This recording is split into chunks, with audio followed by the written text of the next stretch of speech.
Hey, welcome back to Grid Gym. It's Tuesday, June 26th. I think it is June 26th. Anyway, today we're going to talk about a little bit about how diversity divides and commonalities sustain. And the point that we're going to try to make clear by the time that we're done is a very clear viewpoint on how our inner commonalities greatly outweigh our external differences. And we're going to go through some different things about that. But you're on the show. Yeah. And I'm having a little bit of trouble speaking. So what's the deal with your voice lately? This is like... I don't know. It just doesn't want to show up. I gotta... Hey, we're back. I gotta consolidate connections, so see ya. All right, welcome back.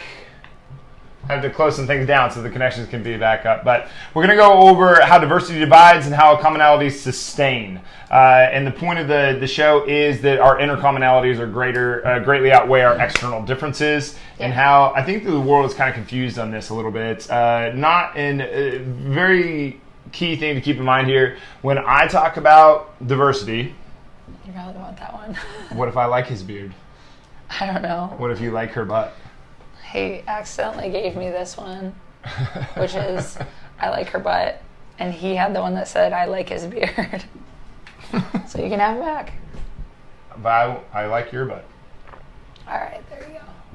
All right, good. All right, but anyway. All right, so what are we on? Commonalities. Okay, so one of the things that I want to point out throughout this video is that when I say diversity, I'm not, and there's certain times when I'm going to make it sound like, sound like diversity is bad. I don't think diversity is bad. I think that it can be misleading in what we focus on. I think it can mislead the focus of what diversity, with the great parts of diversity. Anyway, what did you have?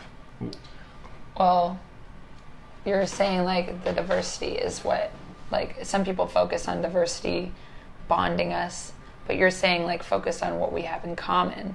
Yeah. I'm saying, yeah. Instead of focusing, because then people like to pick apart the diversity thing and kind of make us...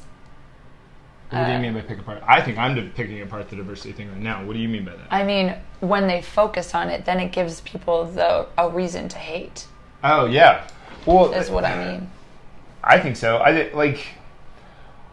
think diversity, like the focus is what everybody messes up on, because if you focus on diversity and you engineer diversity, then you're focusing on the division. You're focusing on the difference. So if you're like black-white, well then you're focusing on there's a difference between the black and the white. Where really, I think our inner commonalities greatly outweigh. I think that we have basically a universal across every single human. I think other than maybe some like significant outliers, that are extremely rare, but we all want love, we all have fears, we all want companionship, we all want security, we want a home, not necessarily a house, but a home. What? We are very social beings. I thought you said sexual interaction, and I was like, oh, really? No, we're very social beings. We are. Like to be understood. We like to have connections and bonds and love, and it's on a very basic biological level, we're exactly the same, but we tend to focus on what makes us different, and that's what creates hate. Well, it can. It can. It's great having differences in a... Let's explore the hate thing. Okay, so you've got a group of, let's say the female male, because we were talking about this earlier. Let's say you've got a bunch of man haters over here, and you've got a bunch of anti-feminists over here. What do they have in common? Hate. Yeah, I think so. They're focusing on hate. They're focusing. Yeah, they both have that in common, that they dislike certain things of the other side, which is totally fine to have disagreements. But thanks, man. Disagreements are a great thing, right? Because like when we disagree, it gives me the opportunity to, like, if you disagree with me, it gives me the opportunity to understand a new perspective. And then I grow my intelligence, and vice versa. And it doesn't mean that you're going to agree with me 100%, but you've kind of formed your own opinion based off of someone, like a broader understanding, not just what you have come to the conclusion of. I think, and let's explore that understanding thing, because this is a big one for us. Okay. Is it like that question of, do you really get to disagree if you don't understand? If you don't understand what the other person is saying, do you really get to even form an opinion? Probably not, unless you're willing to explore it. Yeah. I like, if I don't understand what you're saying, either, like, if I lack the education that you have in a certain department or Topic. category, topic, yeah, whatever, and I disagree with you on it, and you're like, no, you don't know anything about this. How could you disagree? Like, that's one of those really annoying things. Yeah. Did you forget to start your timer? Forgot to start it. Ooh. But I think that's a fairly difficult thing for people, though, because it's really easy to just be like, no, I disagree, without having any understanding of what the other person It's a scary. is coming Also, from. I think some people that are like not as open-minded, it's kind of scary to hear something that they don't agree with at all and they've never explored. Like what? I don't know. If you go for like take politics. If you are hearing a completely opposite view of what you've always believed, and like it's almost like a religion, it's like a spiritual thing for some people. Yeah. So to hear the opposite of that and to try to embrace it is pretty hard. It's not an easy thing to do, but you're never going to gain perspective or form your opinion if it stays the same way for the rest of your life. You're not really learning or growing. You're going to have a hard time growing if you just stick around people that always agree with you. Yeah. Like, it's going to be a really tough time learning anything new if you just, if all the people know all the same things that you do. Yeah, you're standing still. Yeah. If you're not interacting with other people's opinions or views or beliefs. Yeah, my mouth's really dry. And my throat's really dry. The political thing is interesting anyway, because it's almost like whose team is winning. It's like, oh my God, like if we're trying to have a discussion. We have a common, we all have one thing in common. We want the world to be a better place. Yeah. We want where we live to be a better place. Yeah, really easy. We don't want to. We don't want to interfere with that. The gun thing is a really easy one. We all want kids to be safe. But like, nobody doesn't want that. But the means to get there just getting there seems is to be not a divide. It's becoming like there's. But if you focus on, why would you focus on the commonality in that situation? Like, why would I say, you all want the kids to be safe, don't you? It brings us to a level where we can have a conversation. Right. We can look at each other, and it's like looking in the mirror. Mm-hmm. Like when you can look in the mirror and see, like, I want the exact same thing. I heard someone, like, we all want to be understood. We want, like, our voice to be heard. And whether it's I don't want guns or I want guns, they both want the same reason for that. Because they want the kids to be safe. They want the kids to be safe. Yeah, yeah. I think it's really, like, it's easy to point at this stuff and be like, oh, well, yeah, of course. But what about in another country, in another culture, with a different language? I still think that I have more in common with a group of indigenous people that have never seen an industrialized city, that are living in the Amazon right now, than I have indifference with them. I think I have more in common with that group than I do difference with that group. And I think it's because of what we're talking about. Like, your inner commonalities are going to greatly outweigh your external differences. We don't have to have the same language. Like, I was on a bus. I remember, like, one of the first times I ever really thought about this, I was on a bus and there was no English speaking people on the bus with me. And this one girl was going to be late for work.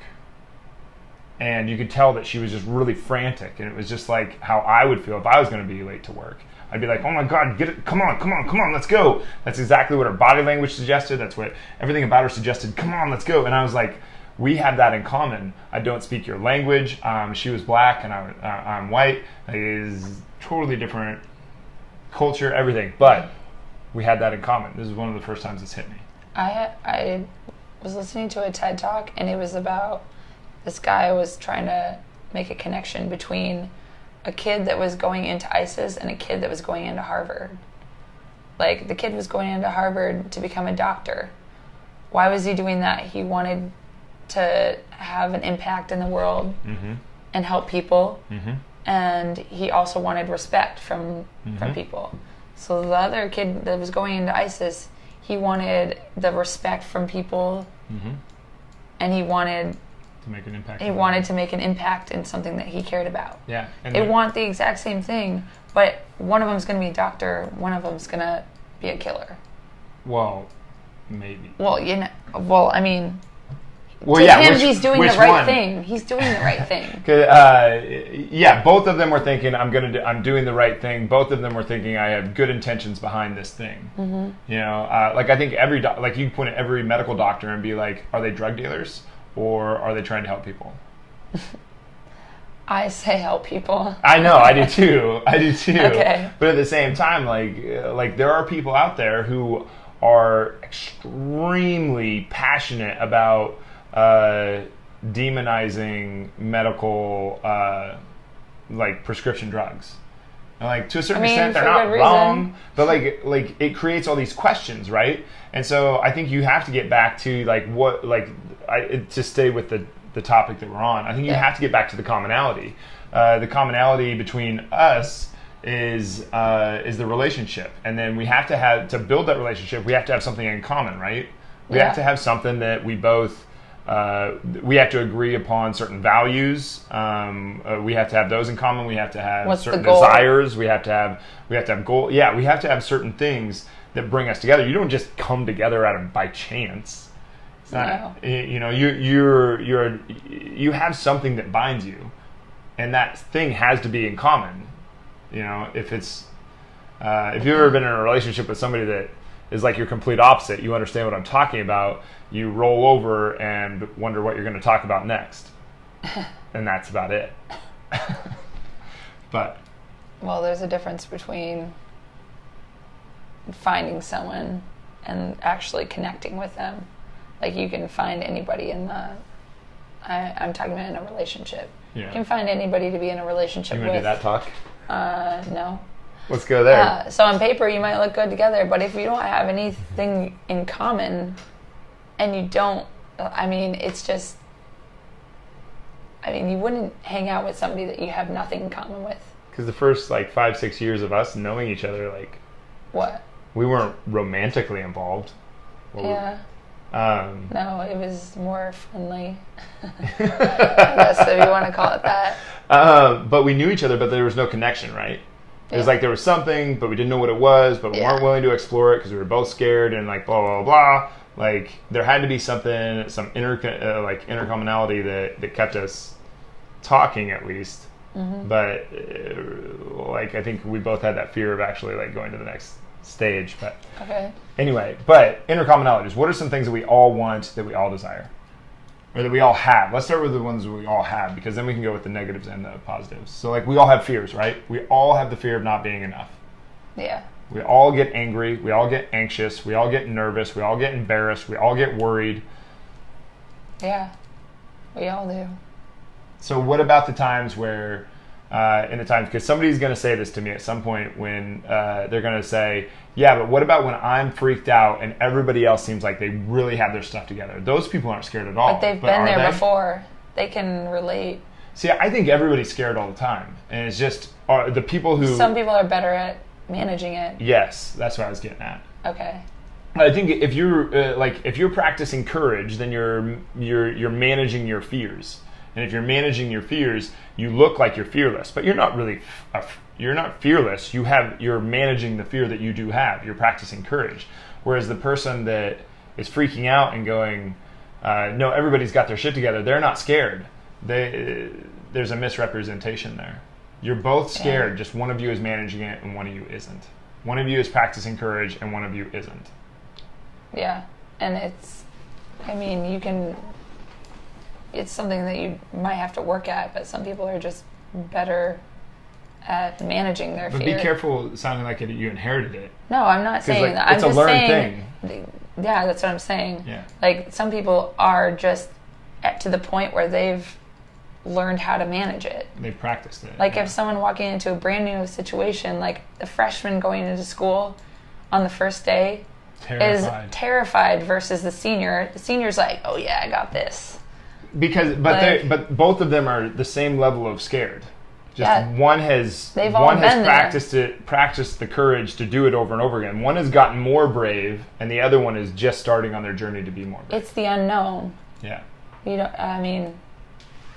We all have a level of being nervous or afraid. Like the unknown. This is a perfect example. Like us doing these videos. Go back a bunch of videos. Go back to our first video ever. Go back to my first video ever. You're gonna see. Like I've never not been scared to jump on one of these. At any one moment in this, I've always been a little bit scared. What about? But I've gotten better at managing the fear as I go along. I've gotten more and more brave, and so has Rachel by like a long shot. If you go back to her first video, where she's like, hopefully I didn't do that. What about that lady that we were talking to at the conference? How did she say that? She's like, but how do you, like, my problem would be like just pressing that button and like just doing it. Like, I don't think I'd have the guts to do it. And you said something along the lines like, that's the best time to do it. That's when you do it. That's when you do it. Yeah. Courage, your creativity will follow your commitment to whatever it is. You're not like people are like, I'm not creative enough to come up with something new to say. I don't have the courage, and I don't think that's it. Like, you're not committed. I've pushed this button many times where I didn't know what I was going to talk about. Like, but I was committed to pushing that goddamn button. You have to push the button. A metaphorical button on whatever your thing is. Like going up and talking to the pretty girl. The worst thing that you can do is to not take the chance. The biggest chance that you will ever take is to not take the chance. Because if you don't take the chance, you ensure failure. Yeah, how many guys are out there that are just like, I wish I would have taken the chance, and how many girls were like, I wish you would have come up to me and said hello. Yeah. Yeah. There's like, the way that we actually got together was there was she was with a bunch of girls, and I was actually like, I was one of it was basically just a job right after college. It was like a daycare thing. When you work at a gym, sometimes you get thrown it up. Anyway, so they were taking a bunch of people to the pool, and they were down a person. They were like, hey, will you come help out? We'll pay you like $10 an hour. And I was like, yeah, sure. I'm not doing anything. So I went. Anyway, so we're at a pool watching all these kids, and one of the girls playing matchmaker, but none of the guys that I was with, I had no interest in walking across the pool and doing this. But they were all like, should we go talk to him? One of the little girls. Yeah. So they're like, should we go talk to him? Should we go talk to him? Oh my gosh. Like, and I was like, why don't you guys just go say hi? And it's not like I wasn't nervous to go say hi, but finally they wouldn't do it. So finally I was like, watch. And I walked over, and I was scared. I was nervous to go talk to her, to talk to all these girls, but I went. Like, it wasn't that I was not scared, it was that I was practicing courage. But if I hadn't gone up and talked to her that day, there's no way that we'd be here right now. Probably not. And if we hadn't taken the next step of courage, and the next step of courage, and the next step of courage. But I think anyway, back on the topic, commonalities, sustained diversity divides. The courage to ask questions through all this stuff, like, what does diversity really mean? Is I think what the show is about, like having the courage to ask the questions, the really hard questions. Yeah, and be willing to hear the answer and not get offended. Yeah. Or look into it too far to the point where you get scared or mad or we whatever. could look at this and be like, you're a girl and I'm a guy. We're different. And we are, right? Like, there's a certain amount of diversity. Or we could look at this and we could look at our inner commonalities and we could get to know each other. Mm-hmm. That sounds a lot easier. Sounds a lot more fun. Or more fun. But like, if you have all this stuff like, we need more diversity, it's like, are you engineering diversity? Are you just focusing on diversity? Are you just thinking that, if we have more diversity, everybody will be great? Well, even if you do have that diversity there, which is probably a really great thing. You know, I grew up with a bunch of first generation United States citizens. All their parents were straight out of Mexico, and those guys were great to grow up with. Like, we didn't notice really a difference between the two. Like, I could have been like, oh, you're a Mexican and I'm a German, Irish, Welsh, English guy. Yeah. But you were kids, and you kids just and you knew just that deal. you saw another little boy playing, and you wanted to play with him. Yeah, but if you make diversity as a goal, and you make people be like, no, he's a Mexican, and he's of Mexican descent, and you're of all these other Just European, putting and people you're into of European categories. descent, and then you focus on those two things, that divides the two. But if you focus on, well, yes, of course he's of Mexican descent and you're of European descent, but what do you guys have in common? Then we have something that makes us come together. Mm-hmm. Yeah. Yeah. To not put people into categories and separate them. Yeah, but not to not put people into categories too. But the focus shouldn't be on that, I don't think. Bo says the fear makes us. Oh, I could read it. People need to learn to get out of their own heads. The fear makes us overthink. Our own thoughts are the ones holding us back. Yeah, I couldn't agree more. Like your entire experience is happening within your own mind. Like Rachel's experience of her life is going to happen right up there. My experience of my entire experience, the way that I'm processing everything. So her and I and Bo, you could do this, and everybody else that watches this, we could all read the exact same book, and every single one of us is going to have a completely unique individual experience. Because we've all had a completely unique individual experience. What you can relate to is what I can relate to and what he can relate to are completely different. Mm-hmm. Can we talk about addiction, the addict stuff? Sure. So like one of the things that we were talking about earlier when we were deciding on what to talk about today, we were talking about addicts and how like the research shows that addicts, they think that, or they think, whatever you want to call it, a divide between, they feel alienated from society, they feel alienated from their friends and their family, and then the way that we treat addiction is that we further divide them from their friends, from their family, from society, and we shove them away, and we tell them that something's wrong with them. But really, I think all of us have way more in common with that addict than we have differences with that addict. So you're saying? So I'm saying that research also shows that when we push them further towards people who care for them, people that like their friends and their family, and in more of a positive atmosphere, then they tend to improve more. They tend to deal with their addiction better. They tend to manage their own fears better. So like kicking him to the streets, and that's not a very good way to... Well, it further puts more focus on that alienation, on that divide. No, you're different from everybody else. You need to be over there doing your thing. Mm-hmm. Well, no, they're not. They have so much in common with all of us that it's insane. They're not different. They have the same fears, the same desires, the same wants, the same inner commonalities as all the rest of us. And if you focus on that, then all of a sudden, then maybe we can form that shared commonality, and then maybe they can feel a connection with their family. Maybe they can feel a connection with their the ones that they care about, their family, their friends, the people around them. Yeah. So you're not saying like just kick them to the side. You're saying like they don't want to feel like nobody wants them anymore. Right. They want to be able to interact and be with their families and have people understand them. It's kind of hard to understand somebody who is addicted to drugs. And if you never felt understood, you would feel alienated. That's probably why like the group sessions probably work well together, because they can share stories of being able to relate. From the standpoint of anthropology, the reason that mammals exist is because they were better able to survive the more social they were. So the lesser social of the group got picked off by predators. The more social you were, the more you survived, and that's why there's more Homo sapiens, the current day Homo sapiens, and not there. Like 200,000 years ago, there were 7 different species of Homo sapien, and now there's only one. And the one group that is now primarily was the most social, that lived in the biggest groups, and because of that, and then they built religion that further grew out that ability to survive. So the desire to belong is in your DNA.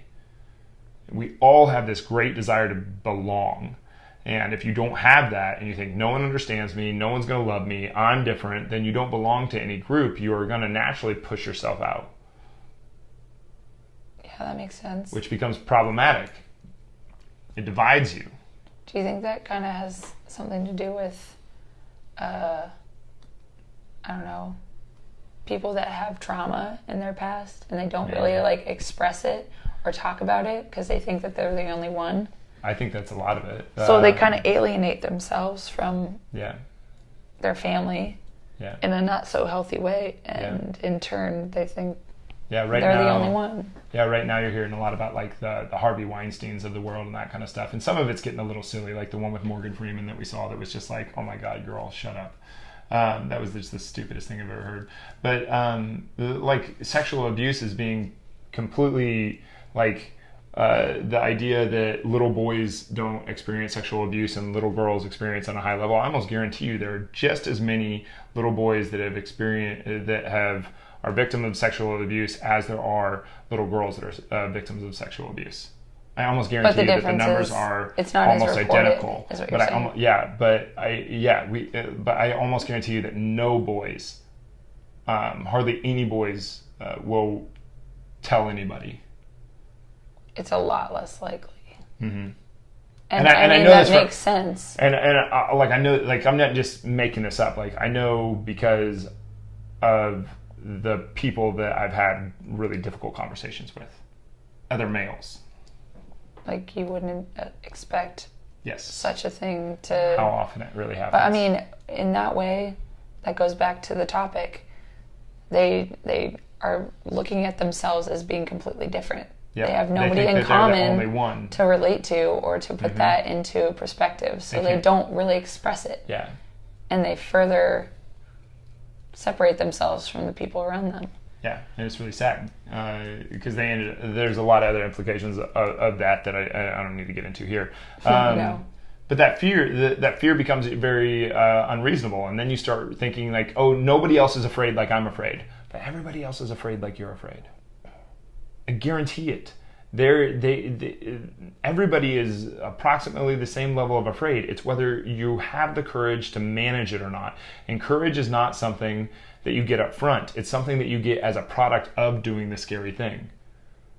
Yeah. You get it on the back end, not on the front. It's not like, oh, I'm going to practice courage, I'm going to go in there. No, you're going to be scared. And then afterwards, you get a good heavy dose of courage. And then you go practice that again, you get more courage. And you go practice that again, you get more courage. I don't think there's zero psychological proof that you can become less scared. There is tons of scientific psychological proof that you can become more courageous. Well, if you think of it as practicing, as you practice those activities of being courageous, you're getting better at managing it on like 100%. On like a subconscious level too. Yeah. Because you've done it before. Right.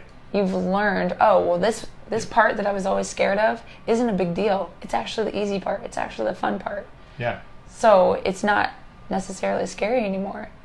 Yeah. Like, I'm trying to think of one. Let's say you're scared of riding in elevators.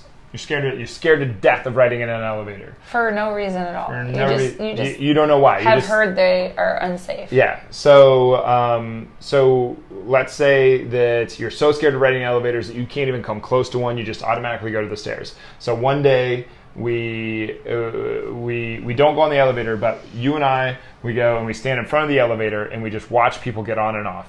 We watch people go up and down and come back off. And we do that a couple of times, and then so now we were scared to look at the elevator, but we did it anyway. And then the next day, maybe we come up and we walk inside the elevator, but we don't let the door shut, and then we walk back out.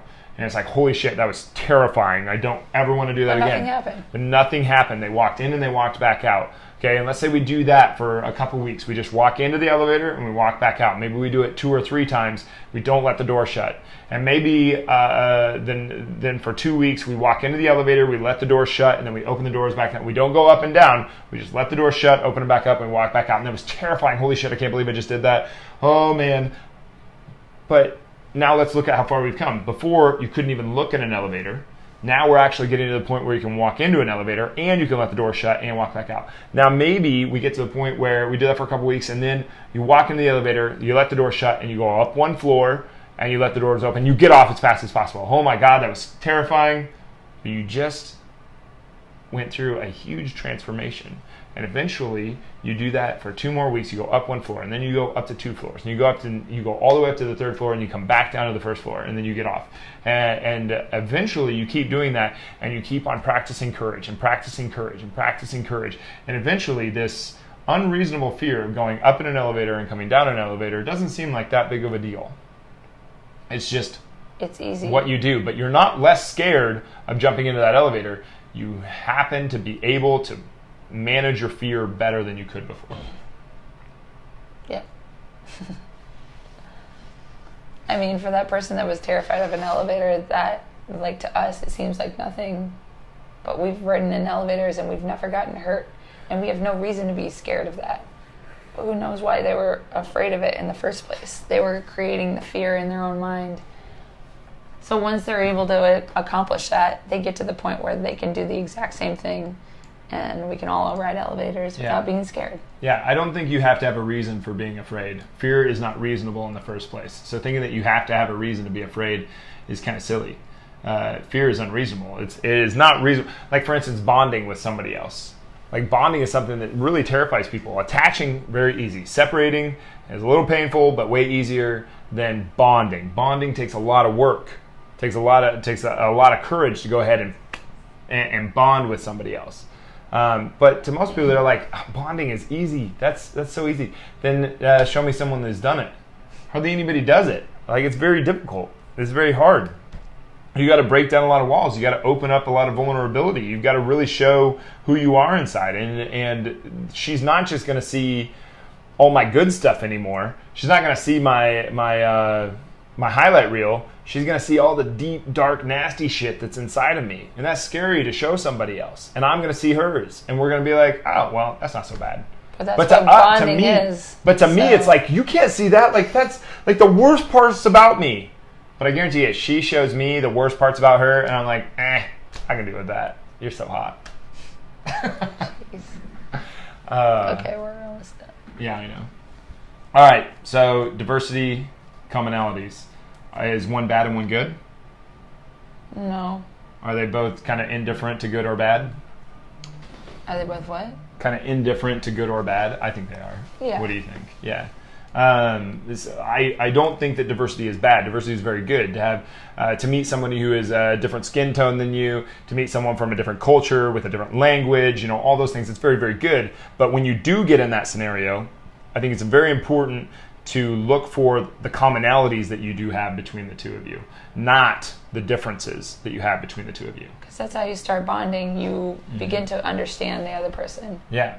Like, for him to divulge all of his nasty, dark, whatever, means that I can also divulge my nasty, dark, whatever. Good word. So divulge. That's how a bond forms, whether it's a romantic one or a friendship or a family member. Yeah. If you do ever have the courage to get completely, to be like, here's everything. I'm not saying, like, you gotta be a little careful, because, like, in certain relationships you wouldn't want to do that. That's an upfront thing. But if you get to a point where you just like, this is what I'm terrified of. I'm terrified of you leaving. I'm terrified of us not getting along anymore. I'm terrified of us getting this huge fight. I'm terrified of not being enough for you. I'm terrified of, and most of the time, I think that what you're going to find is the other person goes, oh my God, same. And then you open up a commonality, and then you open up a discussion, and then you take your relationship to a depth that you didn't know before. But it takes a lot of courage to do that. Yeah. And it takes a lot of commitment to the relationship to be able to do that. If you don't have that commitment, you're never going to get there. Good one. Was it?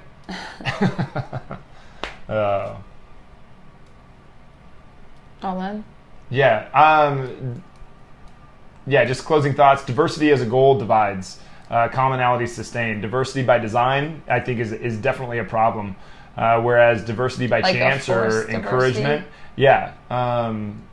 Because all you do is put your focus on the difference, but diversity by a chance or encouragement to explore, it sounds like a very positive thing. Like I said, I grew up with a bunch of first-generation United States citizens, and all their parents were from Mexico. So we could have just sat there and been like, no, you're from Mexico and we're from here. But that would have been really silly, right? Whereas if we would have explored what we had in common, which was a ton, we like sports, or we like running around, all this stuff, then it was really Little fun. boys. Who doesn't love sports? And we did explore our differences, but in the way of what we had in common with each other. Like you played soccer, I played football, stuff like that.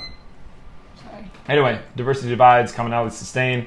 Our inner commonalities will always greatly outweigh our external differences.